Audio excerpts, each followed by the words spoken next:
her behaviors or lack of this or that may have been contributing to my desire to go outside the marriage, right? But ultimately, I'm still responsible for me, regardless of Mhm. who wrongs me.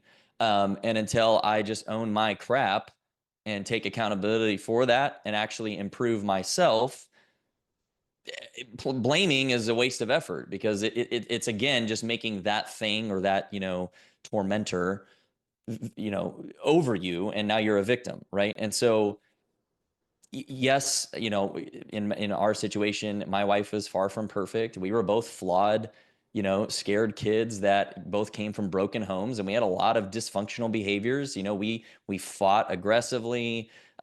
We just assumed the worst about each other, and that was a lot of conditioning. So we're both responsible for handling our stuff, right? I can't fix her childhood trauma. That's her responsibility, just like mine is my responsibility.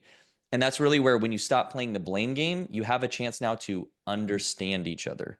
And this is where the Right. emotional intelligence piece is so critical for both husband and wife.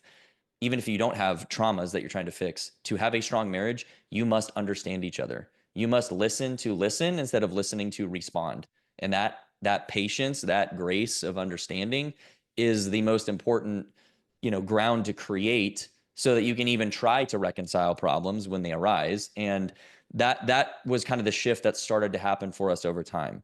She started to understand why I behaved the way I did, and it doesn't excuse a single bit of it, but the understanding gave her a little bit of appreciation for, like, oh dang, that would suck, that wouldn't feel good. It makes sense now why he would behave that way. And in the same way, I did the same thing. I understand, oh, because of her childhood and things that have happened to her, she responds like this, and it's not about me. And now I can recognize when it happens and slow myself down and actually give her a chance to be restored back, together in connection, as opposed to attacking her, right? So it was on both of us, really.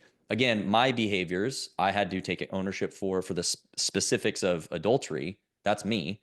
I got to own that. I got to make amends for that. But it's not like my wife was this perfect angel who had never done anything wrong in her life. There's flaws on both sides, but it wasn't until I stopped playing the blame game that anything actually started to change, right? Because even if I'm in the wrong, and I'm saying all the right things, but internally still be like, well, it's because she didn't give me enough sex.